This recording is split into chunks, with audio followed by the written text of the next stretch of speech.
Hello there everybody, it is me XfreezerBunny and welcome back to another Sims 4 speed build. Today we're building a Regency townhouse because Bridgerton, need I say more? I actually want to give you guys a quick little channel update before I get into the build itself. So starting this month, I will be adding the names of my patrons in the credits of my videos. Now, I have been so grateful to all of my patrons for your continuous support, and this is my way of saying thank you. So if you guys are interested, I will leave a link to my Patreon for those of you who are interested to, possibly have your name, username, whatever you want, featured in the credits of my videos. But as for the build itself, this is definitely more of historically accurate Regency townhouse. This was based off of a floor plan I found of a house from 1808. So, very much well into the Regency period. And I'm bringing that up now because, as we all know, Bridgerton definitely took its licenses when it came to depicting the Regency period. Some people love it, some people hate it. I was kind of neutral to it at first. I personally prefer historical accuracy in the period dramas that I watch, but I began to appreciate it as I watched it more and more, and by the time season 2 came in, I didn't really have any problem with the historical inaccuracies because I feel like Bridgerton has its own character.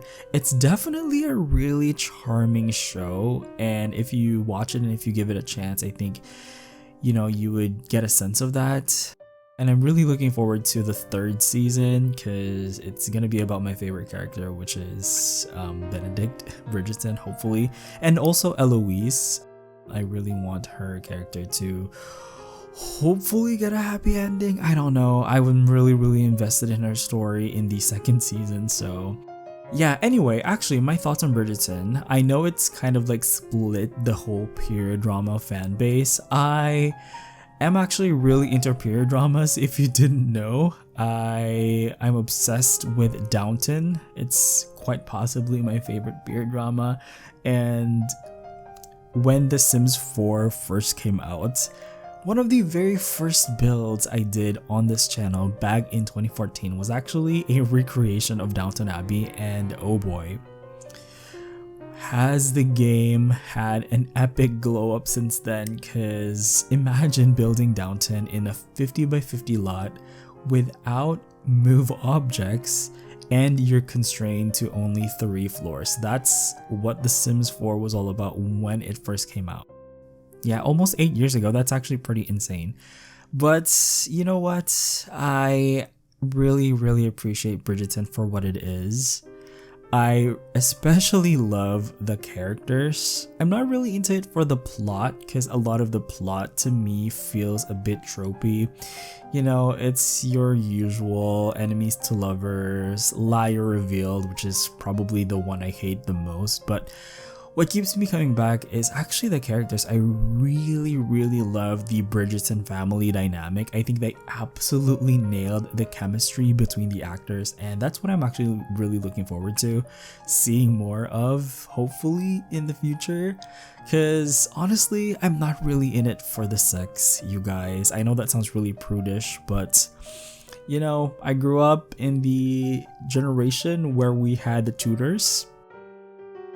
I feel like that's really when period dramas started to get steamy.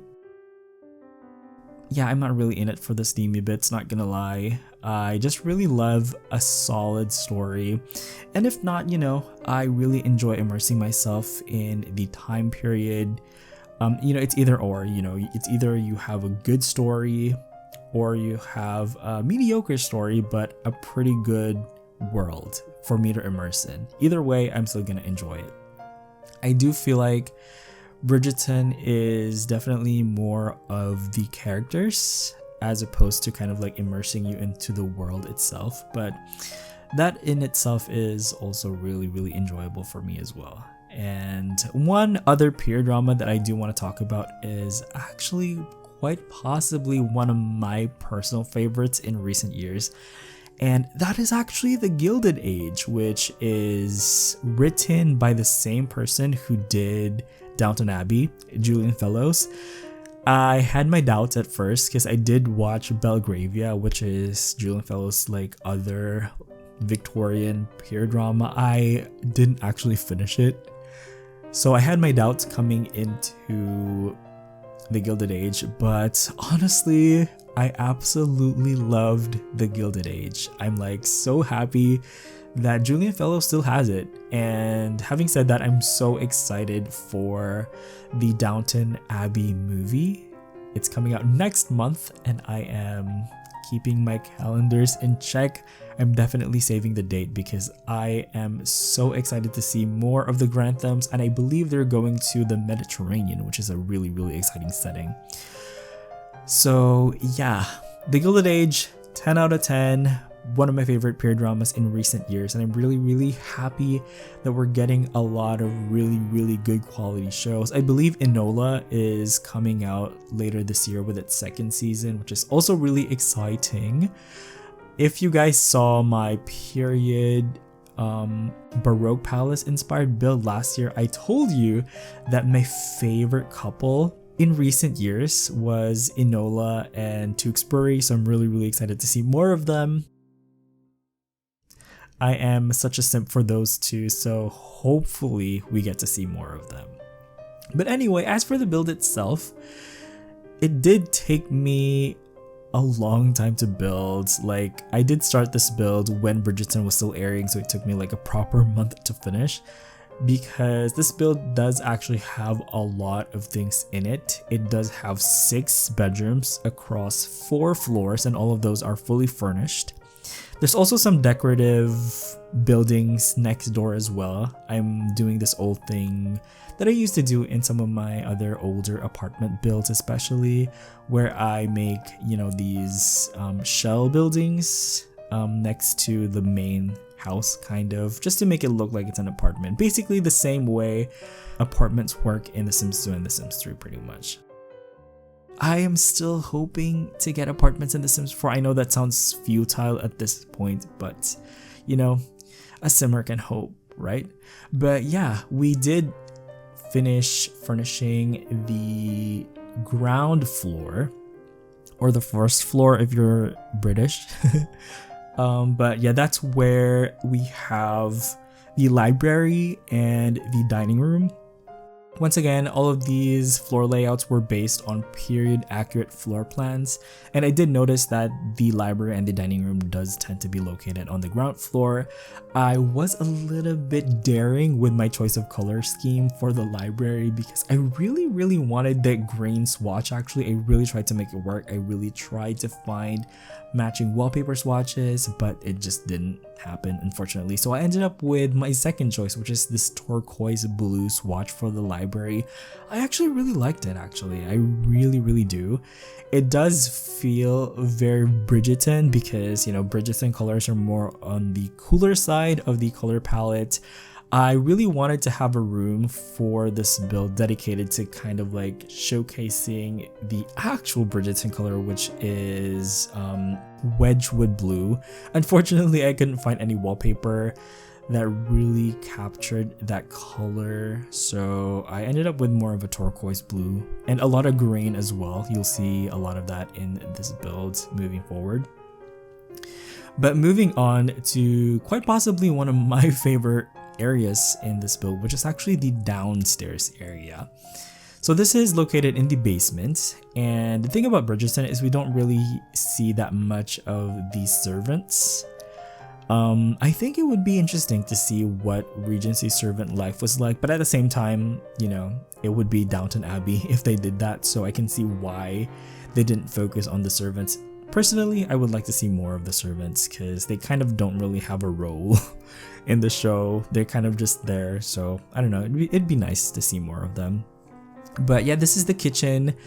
You'd see that there is a custom fire pit over there, which is kind of like supposed to be the stove, because basically in the Regency period they actually did a lot of their cooking over an open fire.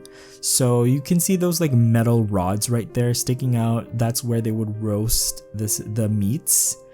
And there's also like a kettle hanging over the fire as well. Next to this open fireplace, there is actually a proper stove so that your Sims can actually still use this house and, you know, make it functional, all that stuff.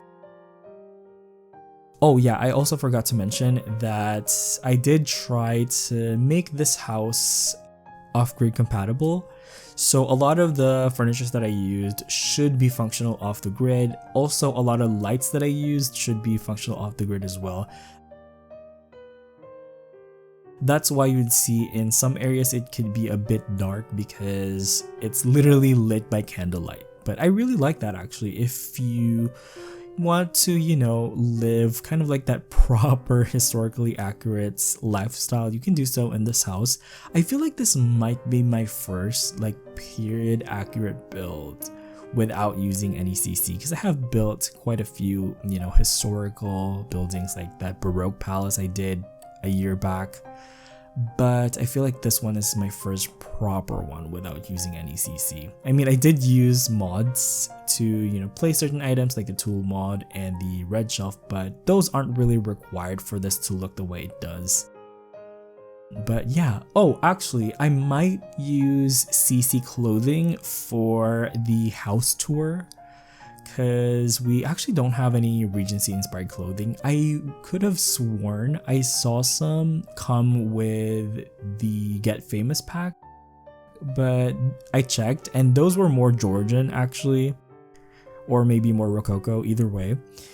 Not really Regency period accurate, so I will probably have to, you know, download a couple of dresses from the online community to use for the house tour of this video, but luckily that wouldn't be required as well because it's just going to be used for the house tour. So there is also a pantry in this house which is very well stocked, and right now we're actually working on the scullery, which is actually the water source for the house. So you can see some pipes in there, and the sink, which hopefully should be functional with the off the grid.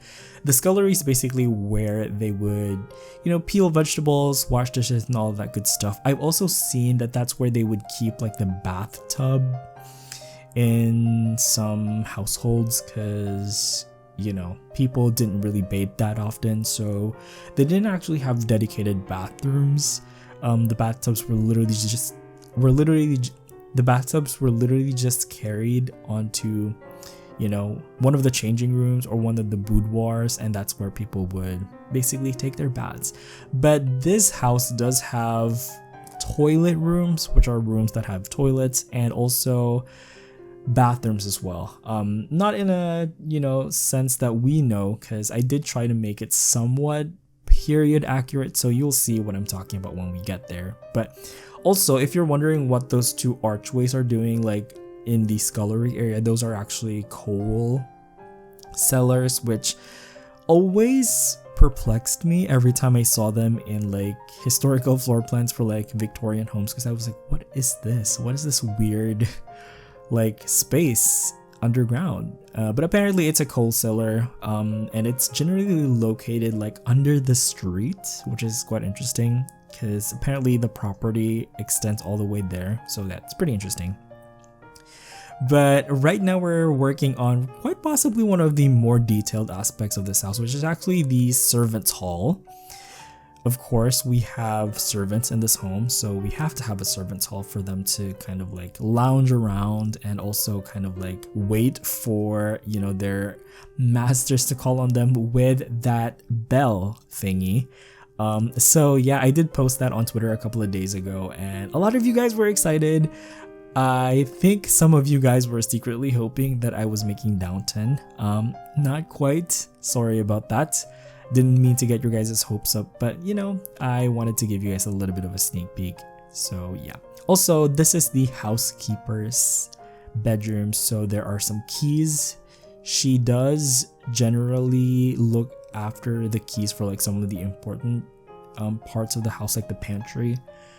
And yeah, that's the only room for the servants that we're going to be furnishing, because a lot of them literally don't have anything in them. So yeah. Basically, downstairs there's also a room with a bunk bed, so I would imagine that to be more of a maid's room. And then there's a room with a single bed, which is what I would imagine to be the butler's room. But anyway, this is the Muse. Now, this is a recent thing that I discovered actually. I did not know anything about this. When I think about the Muse, I think of like more of housing, not really like a carriage house, but that's basically what a Muse is. It's, you know, a little house at the back of these London townhouses where they would keep the carriages and the horses as well. It's not really a stables, because stables is like a separate building for like country houses.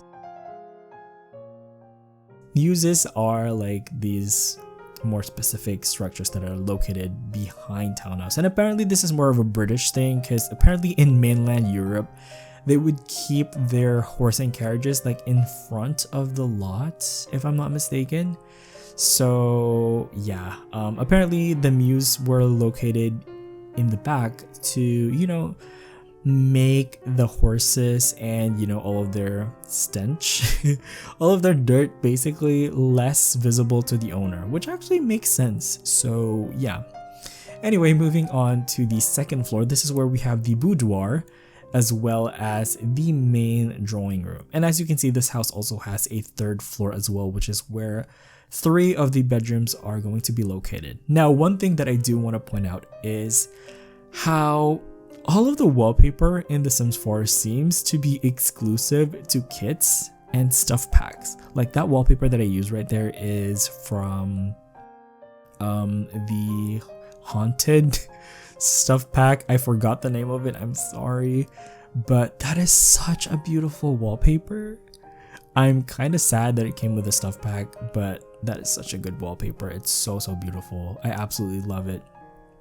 I wish I can say the same for the wallpapers that came with Cottage Living, but honestly, those are a bit, I really don't know what they were thinking when they gave us those wallpapers. And those swatches specifically are just almost unusable. Maybe there's like 1 or 2 swatches with the wallpapers that came with Cottage Living, but I wish they were more versatile. I don't know why none of the wood parts for that wallpaper match any of the pre-existing woods that we have in game. I'm just like, why? Anyway, this is the main drawing room, and I actually really love this room. This is one of my favorite rooms in this house. I really enjoyed it. It's a pretty neutral color scheme, you know, very white, but it does feel very Regency-esque. And yeah, I really enjoyed it. This is basically where they would lounge around. Most of the rooms have kind of like a desk, because I imagine there would be a lot of like writing, correspondence and stuff. You know, this is definitely more of a simpler household compared to what the Bridgertons have, because the Bridgertons are actually quite rich. I think the show doesn't do a good job at really portraying that actually, but yeah, they're actually really wealthy. But you know, this is more of like a, I would say, a middle class kind of house, you know, somebody who comes from like a working family background, I would say. Maybe somebody who works in fishing, shipping, because I did put some kind of like references to that in the library. If you look closely, you would see like some nautical references. So maybe somebody who works at like the port, maybe a tradesman or like a merchant or like a sailor or something. Moving on to the boudoir. Now the boudoir is a ladies' sitting room. I imagine this would also be where they would take baths, even though there's also a changing room.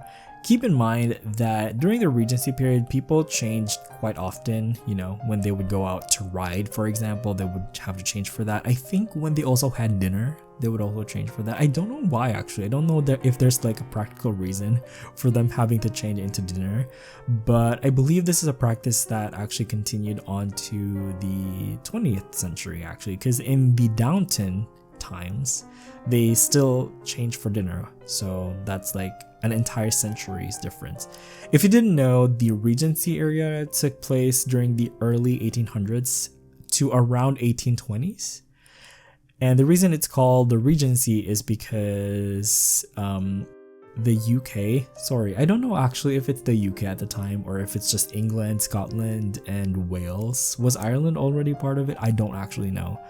But yeah, they had like a regent rule instead of their king, because apparently the King George the something, I don't know his name specifically. I mean, he's George obviously, but I don't know which George it was. But apparently he had like a mental illness, so his heir to the throne basically took in charge while he was incapacitated by his mental illness. So that's why it's called the Regency, because the regent became the ruler instead of the king or queen. So yeah, really interesting time period. Definitely one of my personal favorites in terms of different time periods in history.